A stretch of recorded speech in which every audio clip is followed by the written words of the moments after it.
decent amount of time has passed now. I've been able to reflect and think about my thoughts on the Super Bowl halftime performance. I made an episode about this previously before it happened, but just to kind of share my thoughts. And my overall thoughts were after seeing the performance. I thought it wasn't like a bad performance overall, and I really did like the set pieces and the moments that happened in it were very cool. And there were a lot of like elements and references and stuff into like Spanish or Latin culture, and I thought that was a really cool moment in that way. And like what I said before, I think it is cool that the NFL is choosing to include, different diverse acts, and they should. Like, yes, maybe they don't cater as much to me, and that's fine, but not everything is made for me, and that's okay. So, do I think it was like a horrible performance or anything? No, it wasn't, particularly what I liked music wise. And I don't think that really matters as much about like it being in Spanish.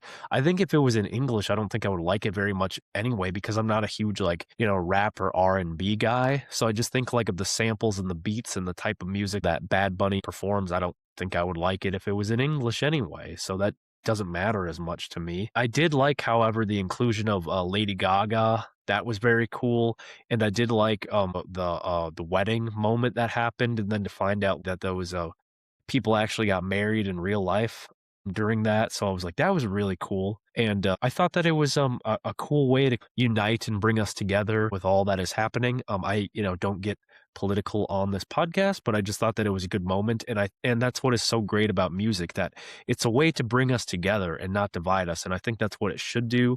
No matter who you are, no matter what you believe, that we share this planet together, and that we should be good to each other, and use music to enjoy and celebrate, and use it as an outlet to share who you are, and also too as listeners to be able to get away from whatever stresses we have going on in our lives. So I thought that was very well put, that he did all of that. And upon, further reflection too, that I was thinking is like, Spanish speaking music does not cater as much to me personally, but I did also think about like, there are, some other, you know, non-English speaking acts that I do like, but I think they're more of like the rock and roll genre, as compared to like more of a rap, R&B pop kind of thing, because I do like The Warning, and they are a rock band that is from Monterrey, Mexico, and it's made up of three sisters, and they are really, really good, and I like their music a lot. And even like, several of their songs that are in Spanish just sound awesome to me. So, but I think it's just still like that you have the rock and roll element and instrumentation to it, and that's what pulls me more towards it, even if it's not in a language that I know or understand. Like it still like hits hard to me. So I think, upon further reflection, that's what I thought about. And then there's another example of this. Like there's a band from Spain, I believe. Maybe I'm mispronouncing their name, but called Mainskin. That's at least how I say it. Please correct me if I said that incorrectly. But they are a very good band, and you might know them from their cover of Beggin', but they have several other really good songs. I enjoy them a lot. Or even when you think about an even older rock band, like look at Scorpions. They're from Germany, and they, don't speak the greatest English, and you can hear like in things that they, how they sing at times, like it's like, just a touch off, but it's like it's the instrumentation and that like the heart is there. So it's not even always about like the language barrier being like the whole thing holding it behind. It is still like the spirit and the energy that there is, and how they're, playing and using their instruments. So yes, do I listen to English speaking things because I do speak English and I don't understand other languages? Yes, that is true. But that doesn't mean that there can't be good stuff that, appeals to me, because there's even been times like a song that Blackpink does with Lady Gaga. I thought that was cool. Or there was even a K-pop group that did a couple of songs with Kiss years ago, which is definitely an odd pair, yes, but I, didn't mind the songs. And I think too, it's like you just have to be, open to, broadening your horizons. And, yes, I don't seek that other type of music out as much from, other countries, but that's not to say that there's not good things out there. And, Bad Bunny is definitely very talented, and he has, a huge pull, across the world. And, I'm glad that he, used his platform in a good and positive way. Well, I mean, it is up to the artist to choose what they want to do, but I thought that he did very good with that. I thought that it was a cool moment for, America, and a cool moment for the world, that he used the platform that he had for good and to do a positive thing. So I liked that, and, yeah. On the flip side of that, it was interesting that, like, so many people got outraged. Then they created the Turning Point USA, halftime show, and I don't mean to alienate anybody by mentioning that. I just thought that it was, interesting because, like, that's never happened before. Even, like, when you had J-Lo and Shakira performing and they, both speak Spanish too, and they had parts of their performances being in Spanish, and they had other, Spanish-speaking performers during that halftime show in Miami, and I didn't remember anything about other people being so outraged of, like, them creating their own show, their own other, halftime show. Like, yeah, am I a big Bunny fan? No, but, was I that, like, worked up about it that it's like, "Oh, there's gotta be another show for me." Like, I just don't really care that much, I guess. Like, yes, I would've liked Metallica and other bands to have performed at the Super Bowl instead, but that's just kinda more of a pipe dream, to be honest, and it is what it is, and I did watch the performance to see what it was like, but for other people too, it's like you have the choice to not watch it. You can go and do something else or go and, load up on, like chips and dip or whatever. You don't have to watch the halftime show. Yes, it is part of the package of the Super Bowl, but I'm just saying it's like, if you don't like it, don't watch it. That's as simple as it is. And I do like some of Kid Rock's songs, yes, and some of the other performers. I like some songs here and there, but just like the way that they did it and that it was like taped in like a studio and stuff, it didn't really have the same feel, because it's like pre-recorded and I think they, taped it a couple of times as far as I heard. And then it's like, to find out, that Kid Rock was lip syncing stuff. And it's like, why? It's like, I could get like, if it's like actually like for live TV, like, musical performances become a bit hard to kind of figure out logistics for that or like sound mixing, or sometimes you can't have like all the same equipment or have it be as loud like in a, TV studio or something. But like for this, I don't see why they didn't just like, rent out like a theater or like an arena or something and fill it up with fans and, do it, as a like a live stream kind of thing or something. I just thought that would have been better. I know, Kid Rock is, up there in age down. I'm sure like maybe his voice isn't what it was, but I just thought that it was kind of, poor and kind of phoning it in for him to, be lip syncing parts of it. I realized too, like this does, give an outlet for a lot of people that didn't care for the Bad Bunny thing. And it still did, fairly good numbers. But I'm just saying it's like, I didn't really see the need for it as much, because it's just never happened before or since that I've seen. And it kind of made it feel like, well, we're doing this for like America and for Americans, but it's like Puerto Rico, which is where Bad Bunny is from, is part of America, and it's just like they're part of us too. And also too, like if you think about it in the grand scheme of things, the Americas are all connected. They're all pretty much connected to each other. We share this side of the world.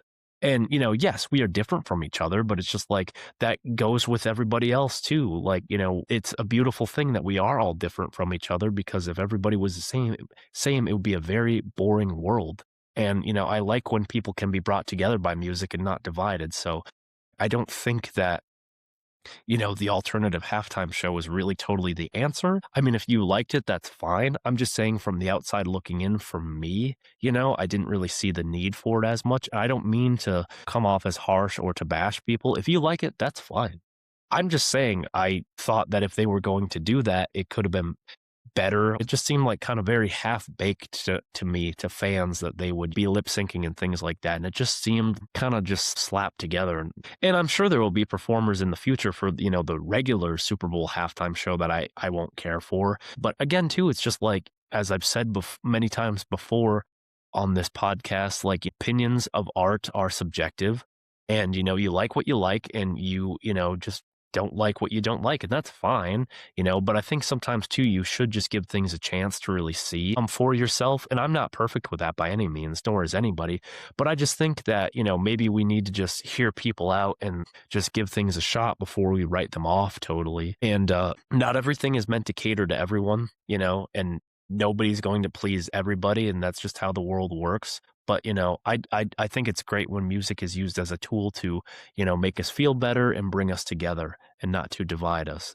Megan Moroney released her third studio album recently, Cloud 9, and I have some thoughts. Overall, I thought it was a decent album, not horrible, but it does kind of feel like a lot of the songs seem just so similar to each other, to where I feel like with the album, I'm, o- I'm okay, and then with Lucky, I felt like each track kind of more stood on its own a little bit, and I enjoy those albums a lot more. Maybe with more listens, I will, get more into Cloud9. Cloud Nine kind of feels also too like it went in kind of more of a, poppier direction, which kind of doesn't surprise me. I mean, that kind of seems, fitting for her brand. And especially too for this era, kind of leaning into like more of like the pink colors and kind of, not so like kind of down in the dumps kind of thing, that she's kind of more on top of the world for the most part, kind of more, a little more upbeat. So I guess maybe that's fitting with that, but it just didn't really feel like each song really was its own thing as much. 15 tracks overall, and I thought the title track Cloud 9 is pretty good. I thought Medicine was a really good song, and I guess she actually was going to call the album Medicine originally, and she had like a whole plan for it, and I think it was still going to be Pink and stuff. 6 months later is okay. That got released as a single quite a while ago before the album came out. I think it's, decent. Stupid, I wasn't really a fan of. Beautiful Things, I'm kind of liking more and more. I think that's decent single too. Convincing, I didn't really care about. Liars, Tigers, and Bears. Like, I like the play on words, but I wasn't really a big fan of the song. I Only Miss You, I thought was not really the best. I do have a little bit of respect for it in the fact that it was going for like old school kind of honky tonk heartbreak kind of thing. And it was so interesting to have Ed Sheeran featured on that, again, pop singer guy. But I think it was just showing some range for him to be included on this, kind of more kind of real deal country track. So I thought that was kind of a cool leap with that of trying something different, but it didn't really connect for me. And then Wedding Dress, I wasn't really a fan of. Change of Heart, I really like a lot. That's probably my favorite because I just love how like the tempo, goes from like very slowed down and then in the chorus picks up to more of like a fast, like kind of rock type thing. And I guess it's very fitting like to, the theme of the song and stuff. So that's probably why it picks up tempo and slows down and goes back and forth.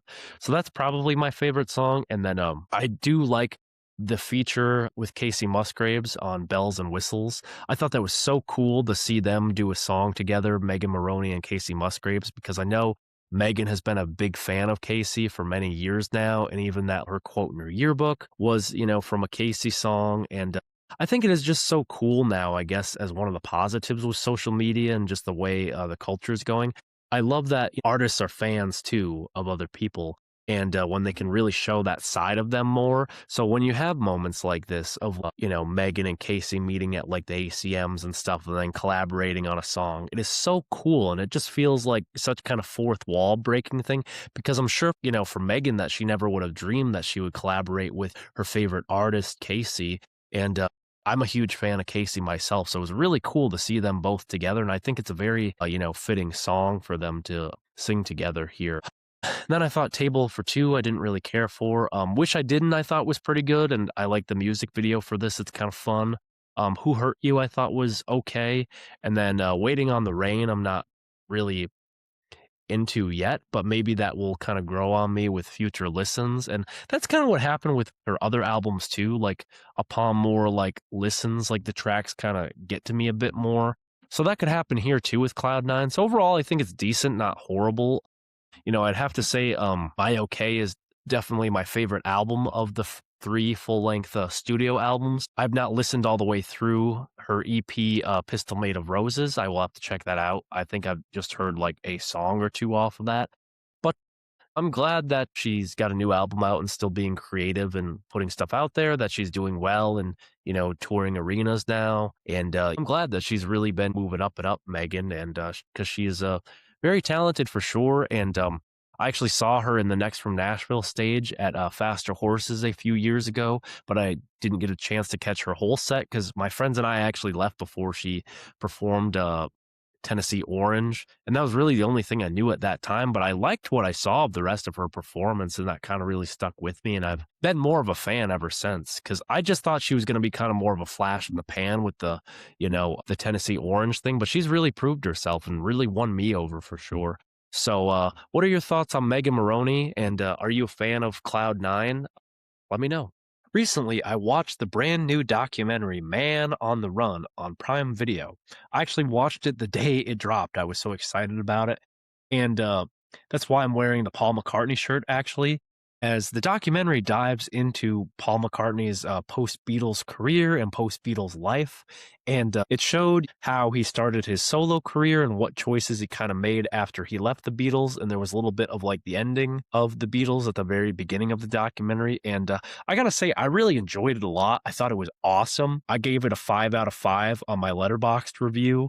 I just had a lot of fun with it. And I love just all like the behind the scenes like details that they showed and photos and videos that I'd never seen before, with this archive footage I just thought was great. I loved for explaining the reason why Paul went away to the farm in Scotland, and I guess that was just to kind of give him and his family a normal life, just because he had, been in the Beatles, for most of his life, or especially like, he didn't have college or anything. He was just like, I'm in the Beatles and that's what I do. And now I'm this huge, rock star now. And I thought that was cool of like him kind of stripping everything away and being like, that doesn't matter. Let me just be a regular human being, for a little bit here. And that he started, making his own music and recording stuff and then ending up forming Wings. And I just thought it was really great and well done. I do wish that there would have been a little bit more on the Wings stuff, and it didn't kind of really explain as well of why like a couple members left and whatever.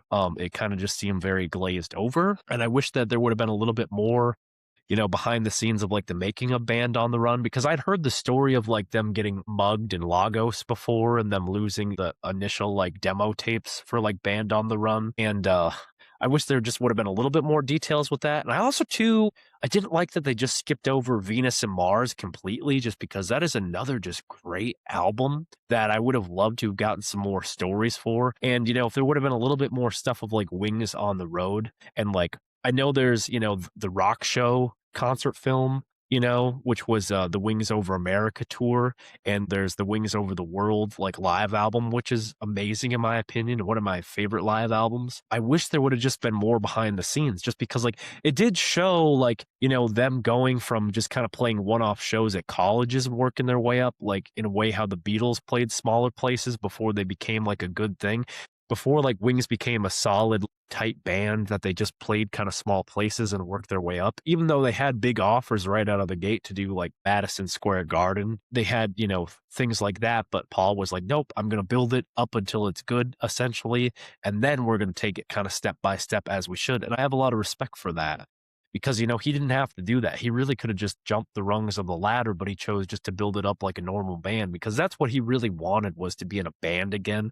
And I think he was missing that a lot. And I love that he included Linda in that, just because like he saw just something special in her, because I know she was like, well, I don't know how to play piano or keyboards or anything, and he's like, oh, I'll just teach you, like here's like a couple notes there, and just started from there. And other people too, like, didn't really care for her singing voice very much, but he just liked that it was different, and he saw, a beauty in that. And I thought that was very cool of him, just looking out for his woman like that. I thought that was very special, and not to be like, hey, just have you sit on the sidelines, but be like, no, you're in this with me. You're in this together if we're going to do this.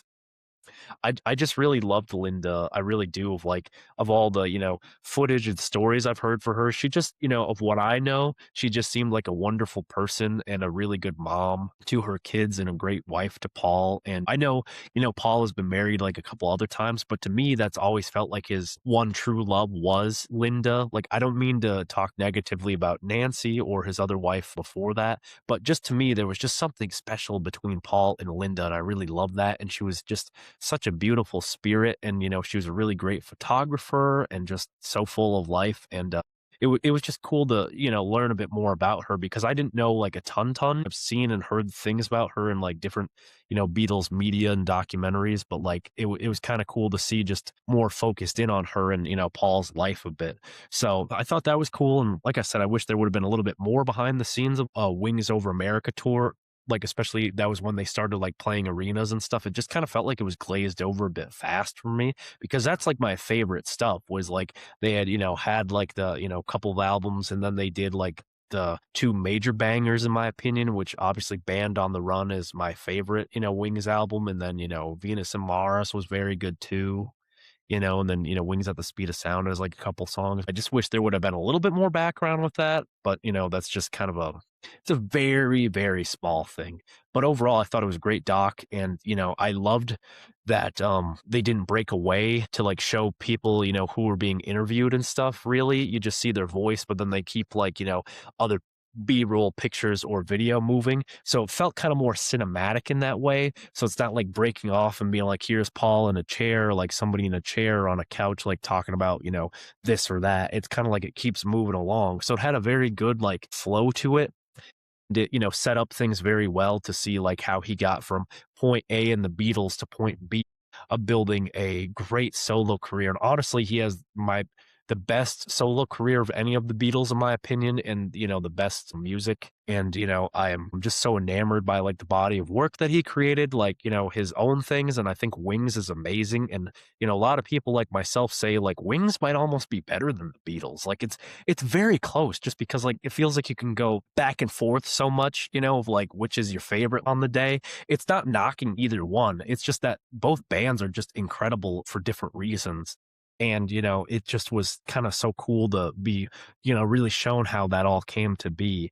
And then, it ended on a good note and of saying like, they didn't have any bad blood between each other, essentially, like, especially like the core of Wings, Paul, Linda, and Denny Lane. I thought there was kind of more of a falling out with Linda, Paul, and Denny. Obviously, I know like Paul and Linda, were fine and they remained together, but I thought there was bad blood between them and Denny, but it seemed like everything ended up fine. So, or from what they said at least. I did not know that previously. I thought there were, other kind of issues in the end with that. But so I was glad that it ended on a good note. So overall, I liked it a lot. 5 out of 5 for me. Big Beatles fan, big Paul fan. What did you think of Man on the Run? Have you got a chance to check it out, or is it still in your watch list? Let me know. Ted season 2 was released recently, and I binged it right away. I watched all 8 episodes in the first couple days of it being out, and that's just part of my goal of watching more TV shows this year, and I'm trying to stick to that as much as I can. I watched the first season right away when it came out in 2024, and I enjoyed it a lot. I am a big fan of Seth MacFarlane in general. I like Family Guy. I've not seen all of it, but I've seen a lot of it. When I like American Dad and a couple of other things, and I enjoyed the Ted movies. And, Ted, the TV show, really felt like Family Guy in real life. Probably a little bit more the first season, even more so, because, like, you have the same kind of New England setting and then pretty much the same music, like, especially, like, when it cuts way in between scenes. So, it's just so on the nose. I found that funny that they did that, but it still works well. And, I just like the zaniness and of how ridiculous it gets, like with the misadventures with Ted and John. And it really makes sense of how that connects to how they ended up in the movies a lot too. I remember that I even saw Ted 2 in theaters. That was actually before I saw the first Ted movie, but it didn't really matter because I just knew it would be funny and outrageous. And that kind of stuff is very much up my alley. And I still thought that for how like ridiculous it is, I thought that the writing was pretty good. Like, sure, it is like a, goofball and very out there kind of moments that it's very fitting for something that, Seth MacFarlane would create. So I really like the family dynamic a lot there. I think, the actor who plays John is really good. And then I just love seeing Ted. I mean, it is Ted, so clearly he's going to be there. And the actor that plays Maddie is good, and just how outraged he gets. If Bill Burr didn't have the F is for Family show, I could have seen him playing that role. It is very much like that stereotypical mad, angry Boston dad who's like yelling about everything and doesn't really understand and is set in his ways. I really like how ridiculous stuff is. And then it's interesting too, you have like the character of Maddie's niece. She plays a really good role. She's a character that's very ahead of her time and more progressive, and kind of represents like if one of us from current time went back in time to the 90s, because it's more aligned with a lot of people's like way of thinking and beliefs like your character is. So I think that's kind of unique, and I like her character a lot, and has a lot of good heartfelt aspects to it, and I kind of really connect with that. And then the other element too that I thought was a lot stronger was the mom in season 2. Like, I forgot the actress's name, but I just found out recently that she's been in, quite a few things. Like, I didn't even know that she was in Waiting, and I really like that movie. If you're not familiar with it, Waiting is a very funny, workplace comedy and just kind of over the top, and she kinda just played, like, a really, like, ticked off waitress in that. I didn't even connect the 2 because I guess I just got so lost behind, like, the hair and makeup and how she's, like, presented and stuff that, like, from a angry waitress to, like, her being, like, a lovable, mom in this, and she really carries a lot more of the story and is very much, like, the heart of it, and, I really enjoyed that improvement of her character a lot more, and, I'm curious if they will make a season 3. I know they said they don't have plans for that right now just because, I believe there is a Ted animated series that is in the works, and I think that's going to pick up after, like, the 2nd movie. I wish they kinda just would've made another movie, but I'm sure the animated series will probably still be pretty good. I'm sure I'll binge that too.